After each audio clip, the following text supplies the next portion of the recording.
की जय। परम पूज्य महादेव शांति साहिब की जय। संत अमरदास साहिब की, आचार्य गद्दी बढ़िया की, करुणा तपो धाम की, आचार्य साहब की। धीरे धीरे और ऐसा धीरे धीरे आप लोग साइड से अपना स्वागत करते रहे।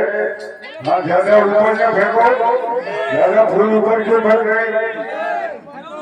गुरु साहेब की जय। परम पूज्य आचार्य साहब बढ़िया जौनपुर की जय। गुरु साहेब की जय।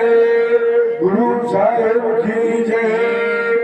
महंत श्री दयादास साहेब की जय। शांति शरण साहेब की जय। संत अमरदास साहेब की जय। अब आप लोगों को शांति वातावरण के साथ में यथास्थान बैठ जाए। आप लोगों की बैठ जाए। साहिब का आदेश हो रहा है। हम तो यहीं बैठ रहे हैं, रिकॉर्डिंग कर रहे हैं इनकी। क्या है महाराज? हाँ, नहीं करेंगे। हम एक चैनल चलाते हैं नौ प्रभात, तो उस पर डाल देते हैं।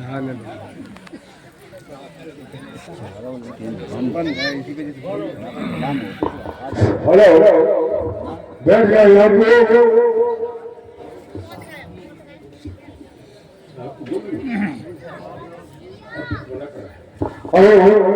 जो शंकर जी खड़े हुए हैं, कृपया निवेदन है आप लोग पंडाल में बैठ जाए।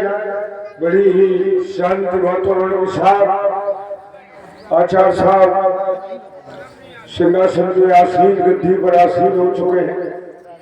हमारे परम पूज्य अमरदास साहेब का ये संत सम्मेलन भोज भंडारी में हमारे परम आदरणीय परम पूज्य साहेब आचार्य गद्दी बढ़िया हमारे बीच उपस्थित हो चुके हैं। दो शब्दों में गुरु का स्वागत है। दो शब्द भारतीय शाम के प्रस्तुत है। गुरु चरणों में बाहर है आपके आने से, करार है आपके आने से, कली कली थी यहाँ मुरझाई, मुस्कुराई है सिर्फ आपके आने से। चले गए वो खिया के मौसम, शकुन है आपके आने से। सूनी वीरान तरसती थी आंखें, बस बरस उठी आपके आने से। पत्थरों में खिले गुलाब, यहाँ ये असर है आपके आने से। वजह नहीं है इसकी और कोई, कमाल है गुरु सिर्फ आपके आने से। शुक्रगुजार है ये धरती, शुक्रगुजार है ये धरती, पाँव छूकर आपके आने से। बैर श्याम तकरार न कोई, फर्क आया गुरु आपके आने से। ये गुरु चरणों में सबों का भारतीय श्याम का स्वागत और सभी सज्जनों से निवेदन करेंगे।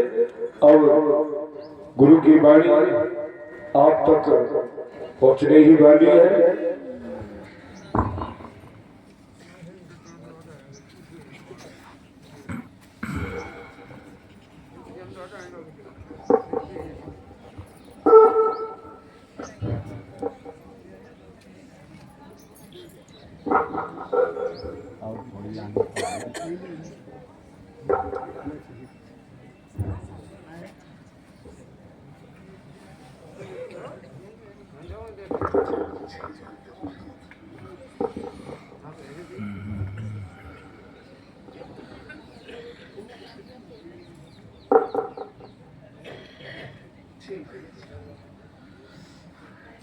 बोलिए सतगुरुदेव की जय।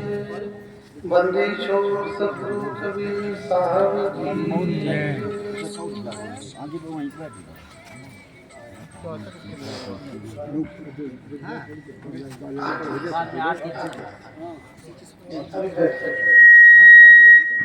आवाज नहीं बनी, बहुत है। बैठो बैठो बैठ जाओ अभी थोड़ा होने दो।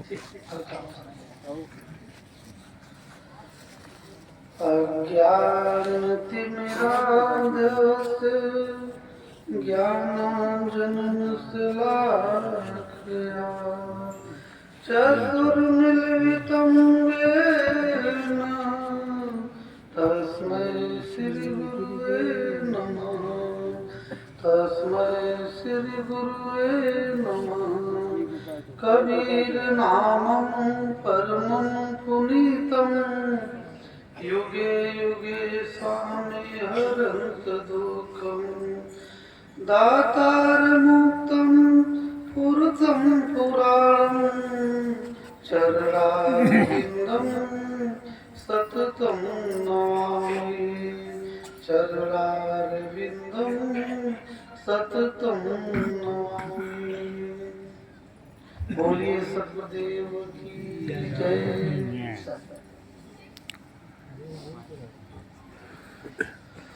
मौज करी गुरुदेव दया करी शब्द सुनाय की हो हरिलेरो।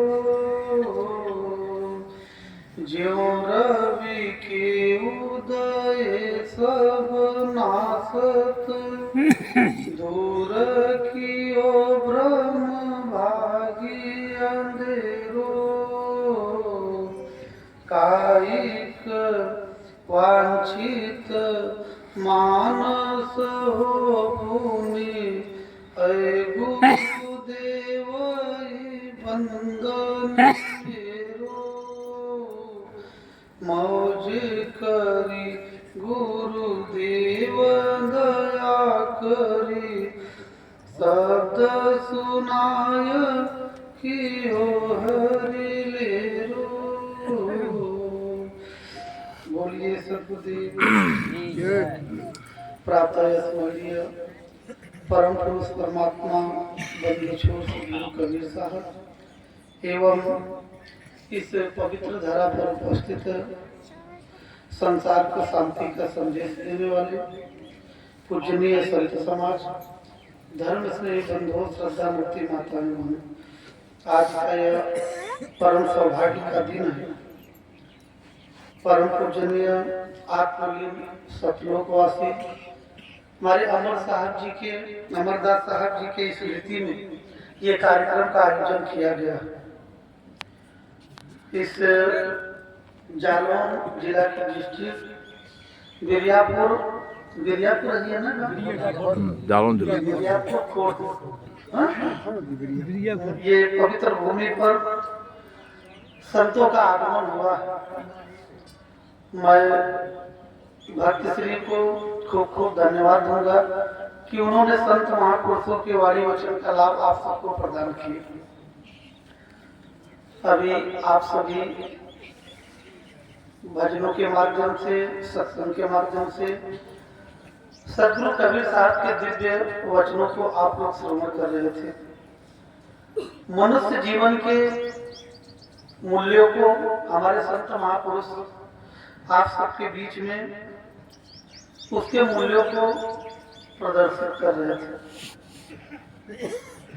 हम सबको मनुष्य शरीर मिला है तो हम सबका परम उद्देश्य क्या होना चाहिए, परम लक्ष्य क्या होना चाहिए, इस पर हम सबको विवेक और विचार करना चाहिए। इस पर विशेष चिंतन करना चाहिए। क्या हम सब इस संसार में आकर के केवल हमारा उद्देश्य मकान बनाना, रुपया कमाना, परिवार का परवरिश करना, क्या मनुष्य का यही उद्देश्य इस संसार में आने का? प्रकृति का जो संविधान है उस प्रकृति के संविधान पर अगर हम लोग दृष्टिपात करें, हम लोग अगर नजर घुमा करके देखें तो इसका संविधान नाना प्रकार की योनियों जो महापुरुषों ने लग 84 योनियां बताई, उस 84 योनियों में सबसे श्रेष्ठ मनुष्य योनि थी। महापुरुषों ने कहा कि साधन धाम मोक्ष का द्वार। इस मनुष्य शरीर को साधनों का धाम और मोक्ष का द्वार है। इस शरीर में, मनुष्य शरीर में रहते रहते आप लोग कर्म करके, भक्ति भजन करके इस संसार से मुक्त भी हो सकते हैं। आप भोग भोगते हुए कर्म करने के अधिकारी हैं, बाकी और योनियों में ये प्रावधान नहीं है। लेकिन इस मनुष्य योनि में ये प्रावधान है कि आप, हम सबको मनुष्य शरीर इसलिए मिलता है कि इस दुखों से मुक्ति पाने का हम सबको ये मोक्ष का मार्ग, ये द्वार, ये लक्ष्य 84 योनियां हम कभी उदाहरण आप लोगों को देते हैं, कितनी बार उदाहरण दिए भी होंगे आप लोगों को कि एक नगर का, एक राजा का, नगर का वर्णन मैं करता था। एक राजा का नगर, वो जैसे चीन का दीवार आप लोग देखते हैं, सुने होंगे, देखे भी होंगे।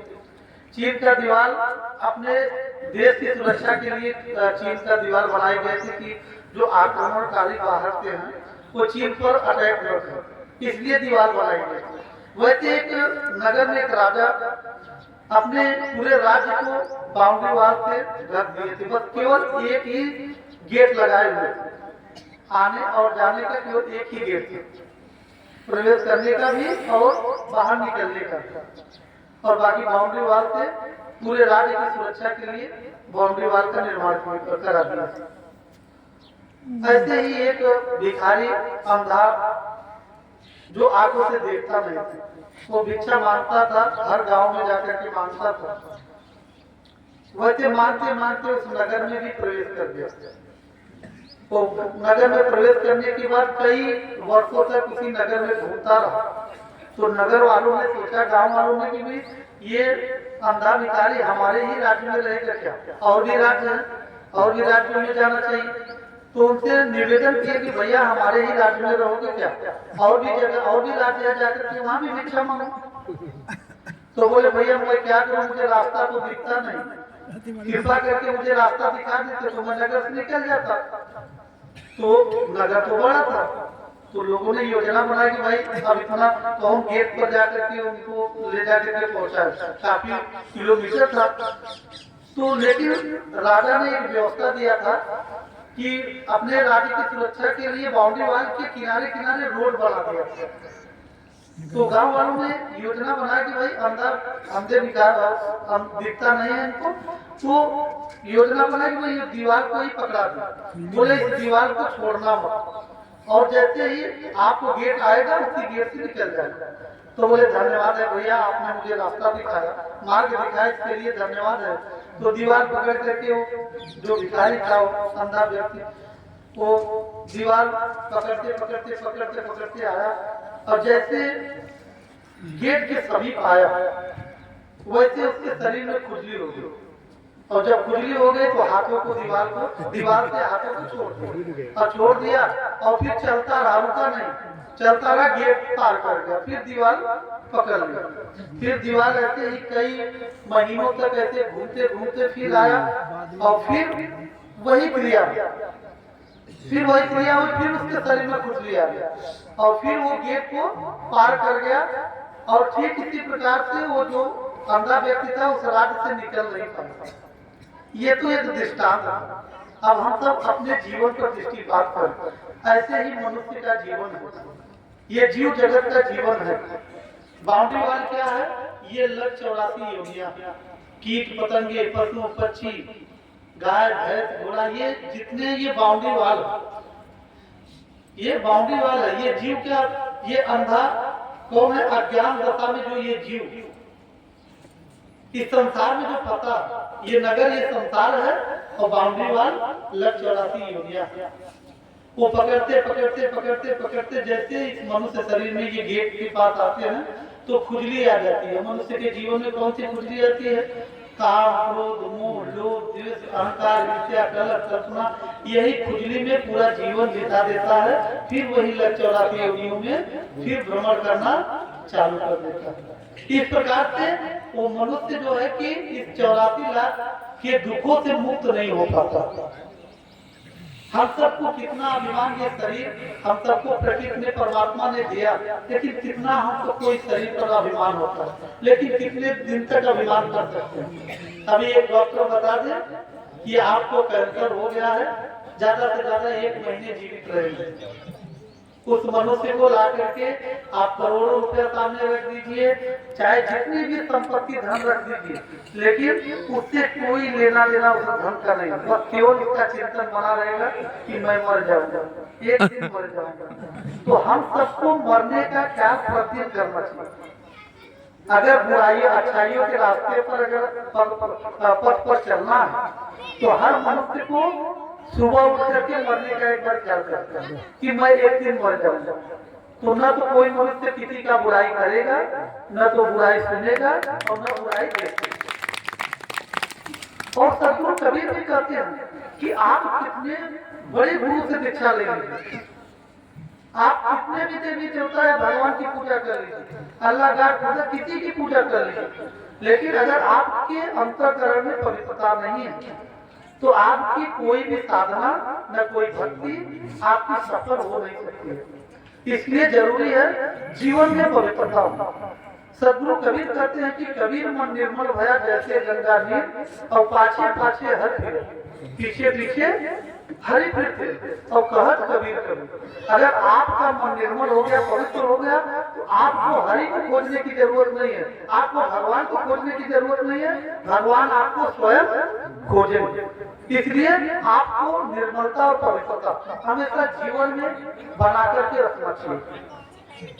सदगुरु कबीर साहब कहते हैं इतना अनमोल हम सबको जीवन मिला है, इसका मोल नहीं हो सकता। किसी रुपया धन दौलत